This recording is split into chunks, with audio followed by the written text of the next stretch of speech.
I'm over pension age, I'm reasonably well paid, and I have income from quite a lot of sources. Why I should get a present, even taxable, of £230 a week from both of you is actually beyond me. Do you think James Cleverly is a good move by Badenoch? Is that going to add to the shadow front bench? The real question in this reshuffle is what happens to Robert Jenrick. He's the one who's been making most of the headlines. He seems to be the member of the shadow cabinet with the most energy and having the most cut through with those sort of online younger right-wingers who might be kind of reform curious.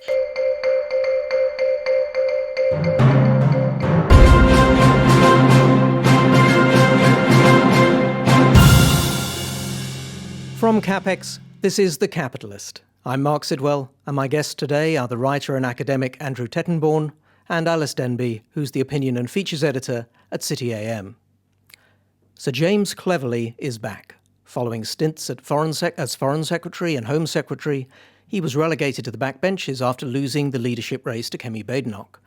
Now the opposition leader, who had been tipped to make only modest tweaks to her front bench, has instead opted for a bigger reshuffle, in which it looks like Cleverly is heading for the housing brief, shadowing Angela Rayner.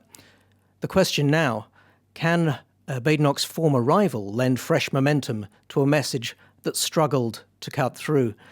Alys, what's your take? Do you think James Cleverly is a good move by Badenoch? Is that going to add to the shadow front bench?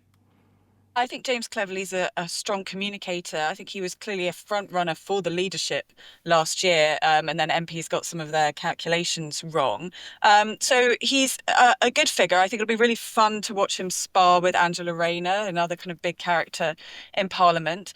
I think he's better suited, I think, to briefs that involve a lot of front-facing communication, perhaps rather than really getting into the detail. And housing, of course, being an extremely important brief, a huge part of Labour's mission for growth and something that they really need to deliver on and to be very seriously held to account on.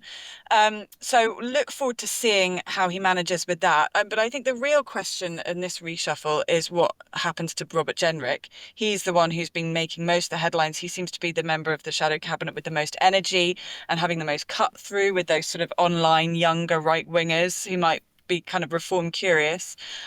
So let's see what she does with him. Is it worth her kind of binding Jenrick to her own project more closely so that if she goes, he has to too? Or will she keep him where he is, where he can be kind of contained? We'll see. I suppose a cynic might say that bringing in James Cleverly is a useful way to make headlines that aren't about Robert Jenrick, because everyone's talking about Cleverly instead. That seems to have helped. It also seems, I suppose, like a very different personality in sort of policy terms to Jenrick. And Cleverly is very much at the opposite end of things, more of a sort of steady as she goes, gradualist reform, and certainly not the sort of snappy videos for the reform curious on X. Actually, you've taken the words out of my mouth. He's very much a steady as you go character. He's very much, I think, a sop to the non-right-wing side of the Conservative Party. We're going to see, I think, a fair amount of fireworks between him and Suella on the subject of the ECHR. But he comes across as a Londoner, which actually is quite important for the Tory party because London is very much a Labour city and the Tories need to win it. He's coming across, I think, as someone who's likely to be competent, who's likely to be able to put a point of view forward fairly effectively and act as a good lieutenant rather than as a challenger for the leadership. I suppose the challenge for Kemi Badenoch is anyone listening? I mean, their party's down on what, sort of 18% in the polls. So I think that's the trouble, actually, because the Tory party is in a bit of a cleft stick. It's got to choose whether to become Reform light or Starmer light. And I think this is a nod in the direction of those who want to become Starmer light. Now, the one thing I think that ought to be making Kemi rather worried is that it may encourage quite a lot of potential Tory voters to say, well, this is really just the old two parties again. That's the final straw that sends me across to Nigel Farage. I've no doubt she's put that in her calculations, but I think it's very much a danger she faces and very much something that may start turning her hair grey in the next couple of months. Let's move on now to our next topic. Labour are reviving the Pensions Commission and launching a review of the state pension age, citing growing concerns that many Britons simply aren't saving enough for retirement. Currently set at 66 and due to rise to 67 by 2028, the pension age could in future be linked to life expectancy as part of efforts to maintain fairness between generations. Yet whatever the findings, an imminent rise in the state pension age is unlikely, with political sensitivities running high. Ministers fear any such move could prove electoral suicide. And with the Commission not reporting until the end of the decade, pensions executives and Shadow Chancellor Mel Stride have both accused the government of pushing the issue into the long grass. Are they right? Alys, is the government just kicking the can down the road here? Yeah, pensions are a giant unexploded bomb in our economy. It's a kind of future commitment in the trillions, which is sort of just nowhere on the books because it's going to be paid for by future generations. None of us is saving enough onto our pensions. The Tories made a huge amount of progress with auto-enrolment, which is brilliant. It's transformed the pensions landscape. I mean, many more people are saving for their retirement, but nobody is saving enough. If you want to know how much you should be saving, it's sort of half your age. So if you're in your 40s, you should be saving 20%, in your 30s, 15. I'm certainly not doing anything like that, and I doubt many listeners are either. This does need serious reform. It needs all of us, I think, to step up and start thinking much more about the future. And I think part of the reason why none of us do is we sort of assume that there's some kind of fund for our pensions, right? You think, well, I've been paying in all my life, I've been paying my taxes, and the pension will be there for the future. But that's not how it is at all. Current pensions are paid for by current taxpayers. And in the future, there's going to be many, many more people of pension age and many, many fewer people of working age. So it's a real huge problem that the government does urgently need to tackle, as does the pension industry, as do all of we as workers. And we really should be talking about it more. Andrew, Alys lays out the problems very clearly there. But, I mean, this particular pensions review, it's not going to touch the raising the pension age, at least in this Parliament. It's not allowed to talk about the triple lock on pensions. Is this just one more area where politicians just don't feel able to tell us the truth or offer voters the hard decisions that need to be taken? Well, absolutely. I must admit, I did a back of the envelope comparison between the situation 50 years ago and the situation today. 50 years ago, if you had someone working for 40 odd years, a man working for 40 odd years would probably have about 5 years to go on average. There were about 8 years' work saving for 1 year's pension. If you look at life expectancy these days, it's about 4 years' work serving 1 year's pension. In other words, he's got to save roughly twice as much, which is very worrying indeed. So I can see why the government's kicking this into the long grass, but you're quite right. This is a ticking time bomb. In the end, I have a funny feeling that the triple lock, at least part of the triple lock, will have to go. If I had to choose a bit of the triple lock to get rid of, I'd actually choose inflation, on the basis that I think pensioners should rise or fall with other workers. I don't think they should be particularly privileged. Other things that somebody might think about, actually, are things like means testing the pension.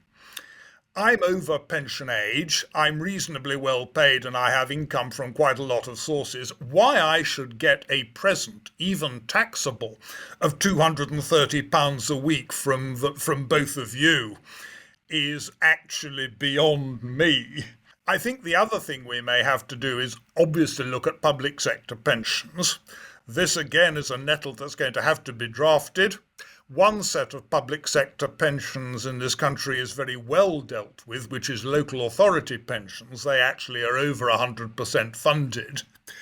Part of the ticking time bomb is, I think, about 2.5 trillion due on all other public sector pensions. I think we may very well have to rethink the generosity of those as well. Alys, it seems like this time bomb is going to have to be dealt with at some point, and the people who are going to end up paying are, the young workers, the people who aren't going to be retiring for some time. They're likely to see reduced state pensions or delayed state pensions to try and bring it under control. We talk a lot about intergenerational unfairness on CapEx, the issues with the older generation really controlling policy. Is this just one more example of where the young are going to really lose out? Yeah, absolutely. This is, as you say, such a bleak example of generational inequality. Personally, I don't know about you, Mark, but I have no expectation to retire ever, least of all at 66. I'm sure we'll all be keeping on working as long as we possibly can. And I think that the debacle over the winter fuel payment just shows the political impossibility of doing anything to pensioners at all. I mean, the winter fuel payment is ridiculous bung. Its value has been halved because of inflation, and yet they couldn't even cut that. And again, as I say, a benefit, as Andrew pointed out, that goes to very, very wealthy pensioners as well as to the poorest. So this really does need to be tackled head on. And pensioners like Andrew, it's great to hear. It's great to hear you making the case so soundly against your own interests, and many more should be doing that too. Yes, well, there was a lot of hope when Labour came in, of course, that they wouldn't be bound to pensioners in the same way as the Conservatives have been, but it seems like they have been caught out by a different part of the pensions lobby, worrying about poorer pensioners as well. And it does look like this issue is going to continue to play for a long time before we get a good answer. Let's move on to another area where Labour seem to be struggling to cut through with the policies we need, which is planning and infrastructure. When the Planning and Infrastructure Bill was unveiled, Green groups gave it a cautious nod, an admission perhaps that the current system does little for nature, but a great deal to slow things down. But that early consensus didn't last. Environmental groups quickly turned on the bill, branding it cash to trash, and pushing amendments that would make it unworkable. Now, in response, Labour have caved on key sections of the bill, in a move that seems to please no one, and undermines perhaps their most important initiative on growth. Can it last, or will we see another U-turn from number 10? Alys, Labour have sort of brought out this change to the planning bill just ahead of the summer recess. They may be hoping that it all gets forgotten about over the summer and they can quietly continue with it, but a lot of people are very unhappy about it. What's your take on what they've done? Yeah, I mean, this again is a total capitulation to these very vocal and powerful nature lobby groups like the RSPB, the National Trust. And so these groups have more members than any political party does. And anyone who's worked in an MP office will know that you'll get thousands more letters about bees than you'll ever get about something that will affect people. And unfortunately, yes, what these changes will do is just further slow things down. It will mean developers having to go through many more layers of compliance before they can even get spades in the ground. It will also interact in ways with the reams of other planning regulation. We have many problems here about the Building Safety Act here in London. I was speaking to one developer on a panel the other day who says if you want to build a building that's 6 stories rather than 5, that takes you 70 weeks longer. This is going to be a serious problem for the Labour Party because I think something like 15 billion of their projections for growth are dependent on these planning reforms actually delivering. I think, Rachel Reeves boasted that this was the biggest ever, growth effect the OBR had ever seen. And this is clearly going to hamper it. And if this government can't deliver on that and they can't make people feel better off by the next election, then I think that's just going to shovel more people towards Nigel Farage. Andrew, the scary thing about these reforms is they don't seem to have even ameliorated the concerns of the people they were trying to. The environmental groups seem to have got a little bit of a taste of blood. And now this is a worry with the Labour government generally, as they're showing a sort of willingness to back down with the reforms they're trying to make. Do you think there's a risk that this gets even worse and that Labour continues to make these concessions to their attempts to improve planning? I'm afraid they are going to do this. The influence of the mad keen environmentalists is getting particularly worried. Labour is very quickly moving towards a four legs good, two legs bad, or two legs and two wings good, two legs bad. One thing, of course, that is worth saying, which is absolutely unsayable in many Labour circles, is that sometimes it can be quite acceptable for human beings to upset the balance of nature. After all, other animals do it. You've got people who want to introduce, I don't know, wolves into the middle of Scotland or whatever. Now they're going to upset the balance of nature big time. Frankly, I don't see why we shouldn't occasionally do it. Certainly, when it comes, I'm afraid, to great crested newts, I'm sure we can find somewhere to give them an asylum. But I really don't see why housing development should be held up for those, or for bats, or for any other sort of small creature like that. And it's not only housing, incidentally. It took an enormous amount of time to get proper transport into Cornwall. Why? Because they couldn't double the A30, because somebody discovered there was a colony, I think it may have been great crested newts or something similar, living next to the road. And every study in the books had to be made to to deal with them. Having said that, there is, of course, another feature about Labour's plan which might actually make you slightly relieved that it's failed, because Labour's plan was basically to say to developers, yes, you can build this new housing estate, but you must pay money to this new nature conservation body to set up wetlands or habitats. They were actually also going to be given powers of compulsory purchase to turn farmland into nature reserves without the farmers being given any choice at all. Now that strikes me as something particularly worried, especially in an era of increasing food insecurity, that Labour appear to have fallen victim to the rewilding craze as well as the four legs good, two legs bad craze. Alys, do you think we're getting the balance wrong, not prioritising human needs enough in our conversations about these things? It does seem like policy doesn't have any ability to make trade-offs that sort of favour human safety or human well-being when it comes to these sort of populations of rare animals or invertebrates of various kinds. Everywhere you see in policy, I think we're going to be talking about air conditioning next, but everywhere you see examples of animals being prioritised over humans, a bat tunnel that costs £400,000 per bat, that's absolutely absurd. And there would be many better ways to conserve nature on a larger scale than doing it by this piecemeal project by project way. Two legs should be good, reigning supreme once again. Excellent. And on that note, finally today, after the recent heatwave, many Londoners found themselves sweltering not just outside, but inside their own homes. And that's no accident. Air conditioning is effectively banned in new homes and flats by UK planning rules. On paper, it's a nod to sustainability, but in practice, it is out of step with other advanced nations, and the cost is measurable. According to the Financial Times, extreme heat claims an average of 83,000 lives a year in Western Europe, compared to just 20,000 in North America. Europeans also fare worse in sleep, productivity and cognitive performance during heat waves.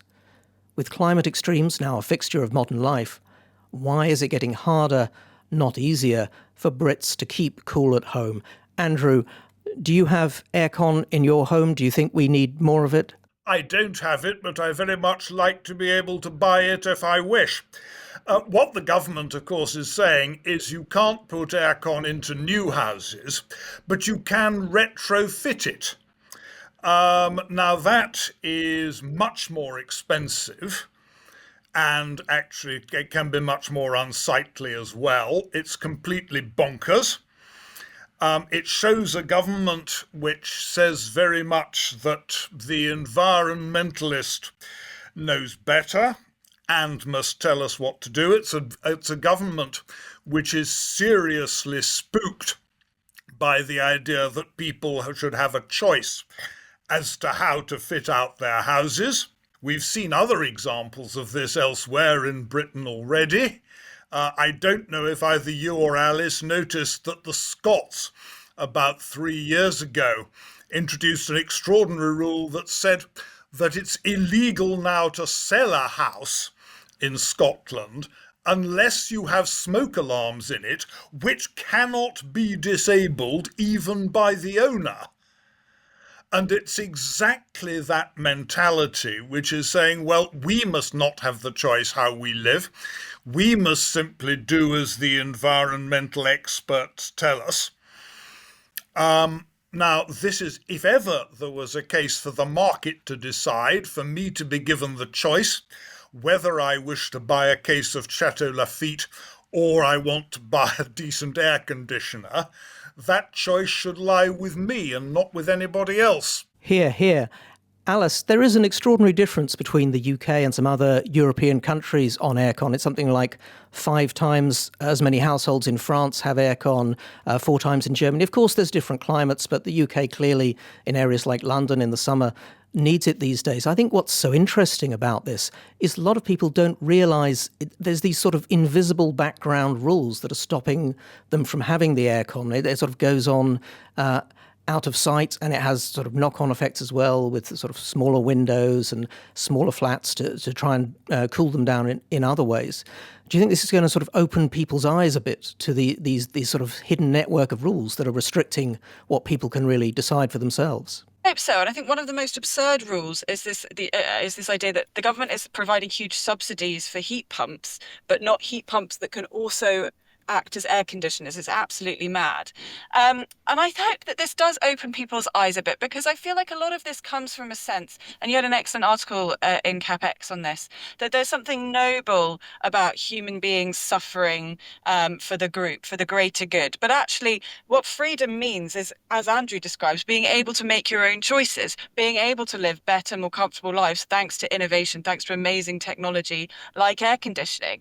Air conditioners made cities like Phoenix, which, in the middle of deserts, livable places with businesses, with, families, with ideas being created. So I do hope that if it's not just about air conditioning, right? This is about freedom and freedom to live our lives and be comfortable. And the reality that climate change, we know, is happening. We are going to have to live with it. We're going to have to adapt and mitigate. And if Britain is a country where it's just too hot to live compared to other European countries, then what's going to happen to us? Further decline, and we can't accept that. Well, on that stirring note, we'll have to leave it there until next week. Andrew Tettenborn and Alys Denby, thank you. Make sure you're subscribed to our daily email briefings. Go to capx.co, that's capx.co. I'm Marc Sidwell. Goodbye.